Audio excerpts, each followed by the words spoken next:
This vlog is going to be a little different today. It's just going to be a one-on-one talking. It's going to be me talking to whoever's watching this video. My last video that I made, a lot of people liked and a lot of people disliked. I actually got a couple messages from people actually stating that they didn't like it at all. I've got messages from people saying it's great. But I got one message in particular that I was waiting for. And I'm not going to say the name who it was. It's one of my good friends. He recently went through a breakup, a really big breakup. They've been going out for like 2-3 years now, maybe even 4. And he pretty much just sent me a message saying, the video didn't explain how to get your ex back. And this video's for you. I'm not going to say your name, but this goes to you and anyone who kind of wants to know the meaning of that video. Let's get straight into it. There's really no set way in getting your ex back. There's no book you can read or anything. Yeah, they make these forum things that you can read all day and night and you can drive yourself nuts, but it's just not going to work. How to really get your ex back is if they want you back. And it depends on how hard you screwed up. The way I see it, I screwed up a lot with my parents before, and they always forgive me and always hear me out and always, you know, there's always a solution for everything, and that's how I was raised. I was raised with there's always a solution for everything, and that stuff like that, especially with family members and stuff, can be figured out. It can be figured out. If you generally really love that person, or like that person enough where you can just figure it out, you can talk with them and you can figure it out. But here's how it works. Whether you screwed up or there was no feeling anymore, it's really all on the opposite party at this point. So in the sense that I could call and text and do all these things, and I'm guilty of doing that stuff because everybody wants, you know, to figure it out. You know, especially when something as devastating as a breakup, if you've been going out with someone for so long and how many memories you hold. A lot of times females and sometimes even males, they'll just cut you out. They'll cut you out. And it's the worst fucking feeling in the world because at one point you guys were super close. You shared memories, you've done things, you've had inside jokes. There was more of a feeling there than you can even believe.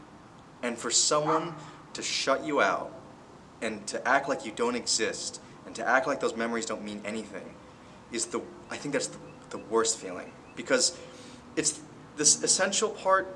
It's not the person not talking to you, because people can deal with that sometimes. Like if I just meet a friend and they ignore me, it's like, oh, they're ignoring me.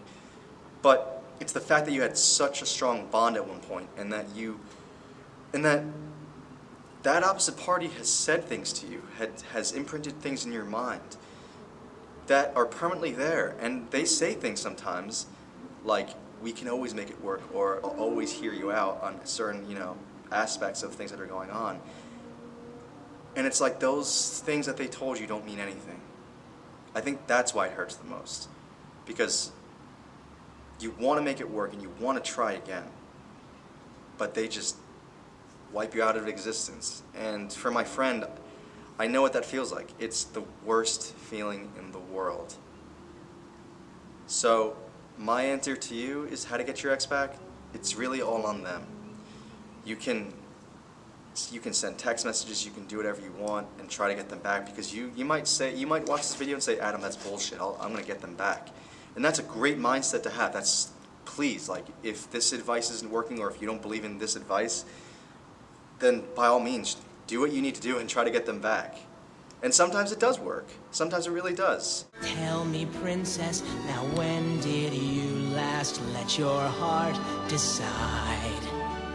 But in other cases, they won't acknowledge your existence. And the worst part is that we have these things. Just gonna wait for this plane to move. The social media makes it extremely difficult too, because everyone looks at their ex's stuff and everyone tries to contact them through social media, and I'm guilty of that myself. It's difficult. It's really difficult.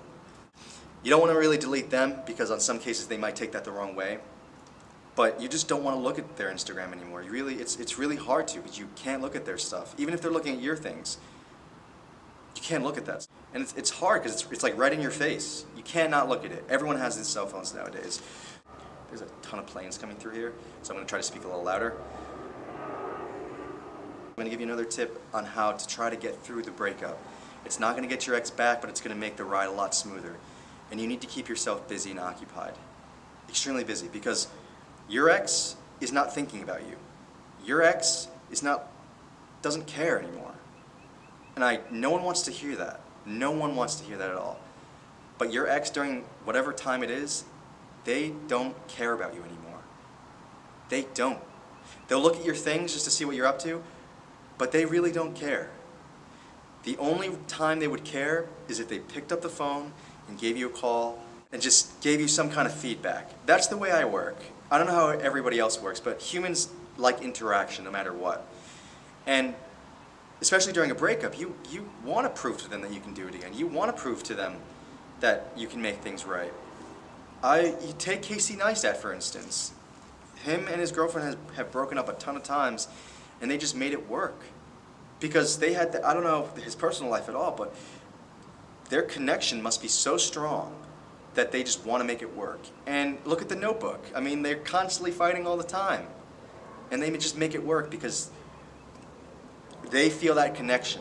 And I feel like, those type of couples can make things work. If your ex is not willing to do that, then maybe they're just not the one for you. And I know no one wants to hear that either. No one wants to hear that. But if they're not willing to kind of compromise or even try to listen to you, what you have to say, or if they're just blocking you out from, calls and things like that, then maybe they're just not the one for you. I should turn this phone off. That's another thing. Use this to your advantage too. I'm texting like some people now, like you're allowed to text friends. You're allowed to reach out to other girls and stuff. And by other girls, it's not even going out with them, but just being with another girl, seeing how it feels. And I personally don't like being with other girls yet. But, for someone else, it might be kind of good for you. Maybe hanging out, maybe going out to lunch, to get another feel, to kind of prove to yourself that it's not the end, and you'll find someone. Because there's a lot of people when they break up, it's like, shit, that's the end, this is it. And it's a horrible feeling, I know. But sometimes going out with another girl, going out to get lunch, going to play laser tag, maybe teaching them how to skateboard, it's a great thing to do. So that's another thing to do. Also, this kind of goes with number 2, I think. I'm not really sure where I'm going with this, but keeping your mind occupied, you should also pick up hobbies again. You should, if you played an instrument, go play the instrument again. Learn a little bit. And you'll notice that when you're practicing and doing all that stuff, you'll keep your mind occupied. You won't even be thinking about your ex. And just push it out through artistic stuff, whether it's maybe painting, maybe taking photos like I'm doing, a video, skateboarding. And the biggest thing is the gym. I am 3 weeks on the gym right now, 3 solid weeks. I weighed 189.7. I now weigh 179.6. In those 3 weeks, I've been just doing that and I've been feeling great. I've been waking up with that energy. I've been doing a lot of stuff. I know a lot of you guys, or some people who are viewing this, don't really like the gym, and it's like, I don't want to do it alone. But the gym also means you can just run. You can go on the treadmill, even if you walk on the treadmill. You can go swimming, anything. Doing stuff that's active is always good. And that for me has helped me a lot. Like a lot. I feel better about myself, I'm less angry, I'm much cooler. So even just walking around or walking on the block a couple times with music, it's good for you. It's really good for you. So I advise the gym or some kind of physical activity. It really does help. Because when you're not with your ex and you have a big breakup, the key thing is to stay home, to listen to sad music, do all this, do all that sad stuff. There's a time and place for it, but you can't be doing it all day. Music and emotion, the way I see it is the music's just going to forcefully make you cry, and it's going to make you feel those emotions. It's going to make that miss that person, and that's okay. And once that crying is over, you kind of feel a little better. You're like, you still feel crappy, but you're like, you know what? I can get up and maybe get something to eat now. So if you're going to do it at night, or do it in the morning, get it all out, and then make sure you get the day going. There's no real way of getting your ex back. The best thing to do is not to overload them with texts and not overload them with calls. A call every other week or every other day or something is fine, because at least you're giving them the opportunity to kind of say, you know what, let me pick up that phone and talk to him.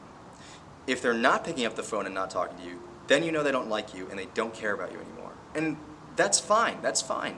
But you need to realize that. And it's hard because you're hoping that there's some ounce of hope in their soul, in the bottom of their heart, in all the memories that they kept in their head and grasped out and showed you and you showed them. You're just hoping that there's some ounce of hope that they'll pick up that phone and say, "Hi." That's all. But if they're not doing that, you need to just drill that in your mind that they don't like you anymore and they don't care about you. It's not something no one wants to hear, but you just need to drill that in your mind. The more you impound that into your brain, the more confidence that's going to give you when you find that next person, you'll be able to let go of them instantly. Because that next person will be another try at something beautiful. Now, if your ex does pick up that phone and talks to you, then you know you jump-started the relationship. You know that you're on board and that maybe you can make things right. Because calling them and texting them and saying that you miss them and that you screwed up is a very feminine thing to do. And girls, they need someone who's masculine, no matter who it is. You need to be masculine in this situation. So you don't want to be feminine and cry and call them and cry and stuff like that and say, "I'm so sorry." You know you want to and you think that's going to work. Don't do that. That's a very feminine thing to do. You want to be masculine in this. But you need to understand that the opposite party might not think that. And I need to make that very clear to you, which is my friend. I need to make that clear to you. The opposite party might be done and over with you. They might have moved on to another man. And no one wants to hear that. But they might have moved on to someone else. And if they have moved on to someone else, that's when you know they weren't for you. Because it shouldn't be that quick to find another person. Because if they really care about you and really thought something was true, it would have been hard for them to start a relationship. So if they start a relationship right off the bat, that's when you know they're not for you. And it's hard to accept that, but you need to accept that. And if no one's going to tell you that, I'm going to tell you that. Do not change who you are. If you want to work things out, keep that trait with you. Keep it. It might not have worked with this last person you were with. And that's fine. And sometimes they just don't know how to forgive and to really embrace love and to say, "I love this person. Let me hear them out." And that's fine. That's totally fine. You need to accept that. But do not change. What? Don't lose that. I hope you enjoyed this vlog. I know it's a little bit on a touchy subject, but this guy sent me this message and it really struck something in me, and I had to make this video for you.